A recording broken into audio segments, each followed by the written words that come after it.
Avez-vous déjà ressenti le sentiment que quelque chose est caché, que des pensées et des sentiments profonds ne sont pas partagés? Cela peut être une expérience intrigante et en même temps troublante. Quand vous ressentez intuitivement que quelqu'un cache une partie de lui-même, c'est comme si une histoire invisible était écrite dans l'ombre, une histoire dont vous faites partie, mais dont vous n'avez pas encore connaissance. Cette perception que quelque chose est sur le point de se produire, que des changements se préparent en coulisses, est un témoignage de votre connexion avec les subtilités des relations humaines et avec l'énergie qui vous entoure. Cette intuition, cette sensation d'anticipation, suggère que vous êtes en accord avec les signaux non-verbaux, avec les entrelignes des interactions quotidiennes. C'est comme si, à un certain niveau, vous saviez déjà que la révélation est proche, que bientôt les mots non dits trouveront leur voie.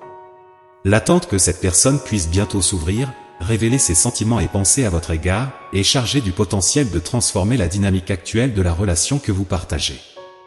Ce qui est fascinant dans ces moments d'anticipation, c'est comment ils nous préparent à ce qui va suivre. Savoir, même si seulement intuitivement, qu'une révélation est imminente peut nous mettre dans un état de réceptivité et d'ouverture accrue. Cela nous donne l'occasion de réfléchir à nos propres sentiments et pensées, et sur la façon dont nous pouvons réagir lorsque le moment viendra. Après tout, la communication de quelque chose d'aussi significatif que les sentiments de quelqu'un n'est pas seulement un acte de vulnérabilité pour celui qui partage, mais aussi pour celui qui reçoit cette partage. En cette période d'attente, d'anticipation, il peut être utile de cultiver un espace d'accueil et de compréhension en vous-même. Cela facilitera non seulement l'ouverture de l'autre personne, mais aidera également à créer un environnement où l'honnêteté et la vulnérabilité peuvent s'épanouir. Rappelez-vous que, bien que nous ne puissions pas contrôler quand ou comment les autres décideront de partager leurs pensées et leurs sentiments avec nous, nous pouvons contrôler comment nous répondons à ces révélations. Vous vous demandez peut-être en ce moment même qui est cette personne? La personne dont nous parlons porte en elle une énergie puissante et en même temps silencieuse, une force qui reste souvent invisible aux yeux inattentifs. Ce repli, cette réserve qu'il manifeste, n'est pas un signe d'indifférence, mais plutôt une armure forgée par les expériences passées. Les blessures antérieures ont laissé des marques, créant un bouclier de prudence autour de lui. Il pense, dans un dialogue interne empreint de crainte, si je m'ouvre et que je me fais mal à nouveau, je connais déjà la douleur de la tristesse, et si cette douleur revient. Cette peur de revivre la tristesse précédente est un fardeau qu'il porte, une ombre qui accompagne ses pas. Ce processus de se refermer, de garder ses énergies, est une stratégie d'autoprotection. Malgré cela, il est important de reconnaître le travail acharné et l'engagement qu'il a mis dans sa propre croissance et guérison. Arrivé ici, à un point où il est encore capable de ressentir profondément, malgré la peur de souffrir à nouveau, est une démonstration de force et de résilience. Il se soucie, peut-être même trop, et cette préoccupation le maintient dans un état de réserve, où il choisit de ne pas partager beaucoup sur ses sentiments et pensées. Cependant, sous cette couche de protection, se trouve un océan de sentiments profonds pour vous. Il se soucie énormément, et ses sentiments pour vous sont intenses et authentiques. Cette complexité émotionnelle, ce mélange de peur, de soin et d'amour, est un témoignage de la profondeur de l'être humain. La capacité d'aimer, même hantée par la peur de la douleur, est l'une des plus grandes forces qu'une personne puisse posséder. Face à cette réalité, il est essentiel d'aborder la situation avec sensibilité et compréhension.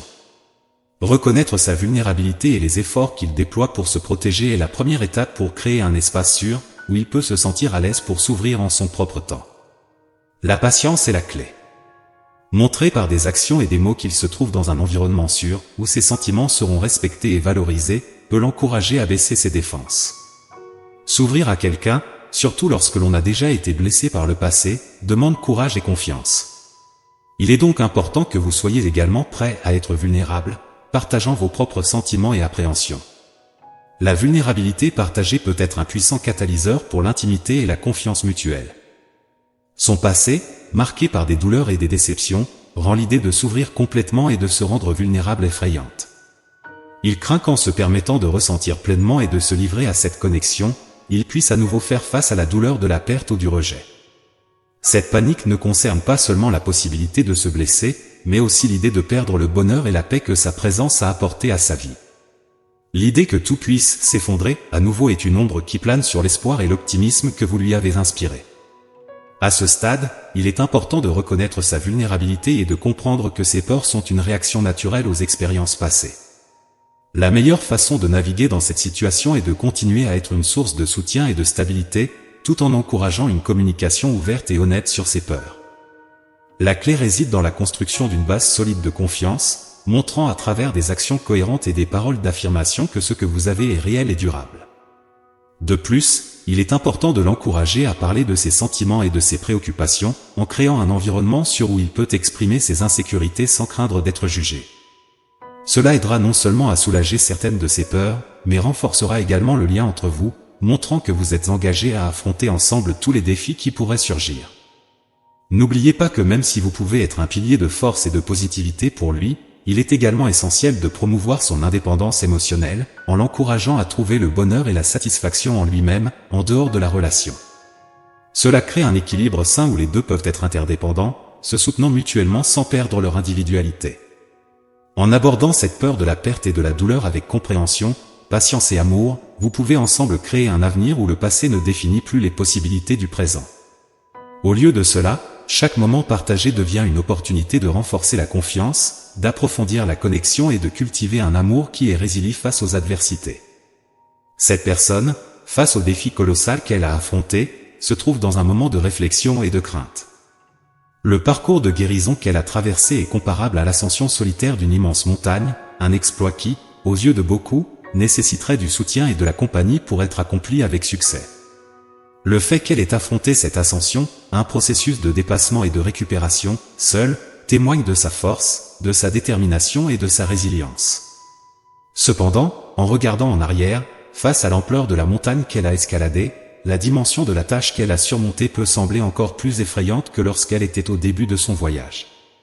Cette rétrospective met en évidence non seulement l'énormité de ce qui a été surmonté, mais aussi la peur et l'hésitation de devoir affronter à nouveau un voyage similaire. L'idée de devoir subir une expérience aussi ardue une fois de plus, surtout après une expérience négative, peut être profondément intimidante. La peur n'est pas seulement de relever des défis similaires, mais aussi de se retrouver à nouveau dans une position de vulnérabilité, où la possibilité de douleur et de souffrance est palpable. Dans ce contexte, il est important de comprendre que bien que le parcours de guérison ait pu être solitaire jusqu'à présent, il n'est pas nécessaire qu'il le reste. La perception selon laquelle gravir une montagne aussi immense sans aide est une tâche presque impossible peut être un point de départ pour reconnaître l'importance de chercher du soutien et de la compagnie dans les futures ascensions de la vie. L'expérience précédente, bien qu'entachée de difficultés, peut également servir de témoignage de sa propre capacité à surmonter. Pour avancer et affronter la peur de réessayer, il est essentiel d'adopter une approche compatissante et compréhensive envers soi-même. Reconnaître sa propre vulnérabilité non comme une faiblesse, mais comme une facette de l'expérience humaine, peut ouvrir la voie à une guérison plus profonde et significative. De plus, chercher du soutien, que ce soit auprès d'amis, de la famille ou de professionnels, peut fournir la force supplémentaire et la perspective nécessaire pour affronter de nouveaux défis.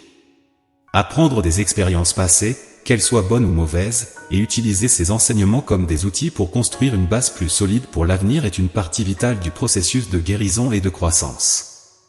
Il est important de se rappeler que chaque pas franchi, chaque mètre escaladé sur cette montagne, est une preuve de la capacité de surmonter de cette personne.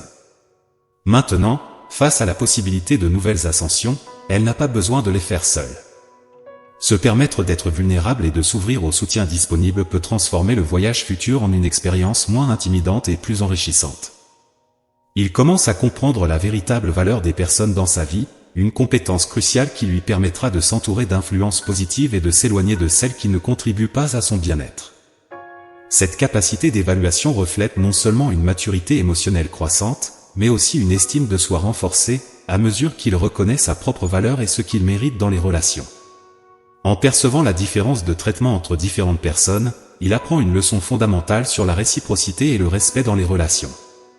La reconnaissance que certaines personnes ne le traitent pas bien contraste fortement avec la perception qu'il y a quelqu'un à ses côtés, vous, qui montre un amour silencieux, mais profond et significatif. Ce contraste met en lumière l'importance de choisir avec qui partager sa vie, son énergie et ses vulnérabilités. L'amour silencieux qu'il ressent pour vous, bien qu'il puisse être enveloppé d'hésitation et de peur de la douleur future, témoigne de la profondeur de ses sentiments et de l'impact que vous avez eu sur sa vie. Cette période d'apprentissage, bien que difficile, l'aide à se reconstruire, à se sentir à l'aise dans sa propre peau et avec la réalité qui l'entoure. Cependant, l'inquiétude quant à ce qui pourrait mal tourner reflète une prudence compréhensible, compte tenu de son histoire de blessures passées. L'indécision, la confusion et la peur de se faire mal à nouveau sont des réactions naturelles au traumatisme passé et au risque inhérent de s'ouvrir à quelqu'un. Cependant, il est crucial qu'il perçoive ces sentiments non pas comme des barrières infranchissables, mais comme des signes qu'il reste encore du travail à faire en termes de guérison et d'auto-acceptation. C'est un rappel que, bien que l'amour puisse comporter des risques, il peut aussi être une source incroyable de guérison et de croissance. Pour lui, la prochaine étape pourrait être de travailler vers un équilibre entre la prudence et le courage. Reconnaître qu'avoir quelqu'un d'exceptionnel à ses côtés est un cadeau et que, bien que l'action puisse être effrayante, elle peut également être la clé pour débloquer de nouveaux niveaux de bonheur et de satisfaction. S'ouvrir à l'amour et aux possibilités qu'il apporte nécessite de la vulnérabilité, mais peut aussi être une source de force et de renouveau. Dans cette situation, il est évident qu'il existe une profonde considération et un sentiment authentique qu'il nourrit pour vous, marqué à la fois par l'admiration et la prudence. Son hésitation n'est pas une réflexion directe sur vous ou sur la confiance qu'il place dans vos intentions, mais plutôt une préoccupation compréhensible concernant les incertitudes que l'avenir pourrait réserver. La possibilité de changement dans les sentiments ou les circonstances est une réalité dans toute relation, et il est naturel qu'il se préoccupe de l'impact que de tels changements pourraient avoir, surtout compte tenu de ses expériences passées. Le fait qu'il tienne beaucoup à vous et admire vos qualités et vos vertus indique une base solide de respect et d'estime, qui sont des composants essentiels de toute relation saine. Cependant, la peur de l'inconnu et de ce qui pourrait arriver si les choses ne se déroulent pas comme prévu peut être un obstacle significatif pour avancer. Ces préoccupations reflètent une vulnérabilité qui est à la fois une force et un défi, car elles montrent une capacité de se soucier profondément, tout en révélant des blessures passées qui doivent encore être complètement guéries. Sa décision de se diriger vers vous, de faire progresser les choses avec vous et d'exprimer ses sentiments, même lentement, est un signe encourageant d'engagement et du désir de construire quelque chose de significatif ensemble. Il est clairement prêt à faire un effort mutuel, reconnaissant que la relation nécessite du travail des deux côtés. Cette approche prudente, bien qu'elle puisse sembler frustrante par moments, est une manière de protéger son cœur et le vôtre, garantissant que tout progrès réalisé soit durable et basé sur une véritable compréhension mutuelle. La vulnérabilité et les insécurités partagées entre vous, surtout dans les conversations actuelles, sont des opportunités précieuses pour approfondir votre connexion. En partageant ouvertement ces sentiments, vous créez un espace sûr pour explorer vos espoirs, vos peurs et vos rêves pour l'avenir. Cette communication honnête est cruciale pour construire la confiance et la compréhension, des éléments qui peuvent aider à atténuer les préoccupations de sa part et à renforcer la relation.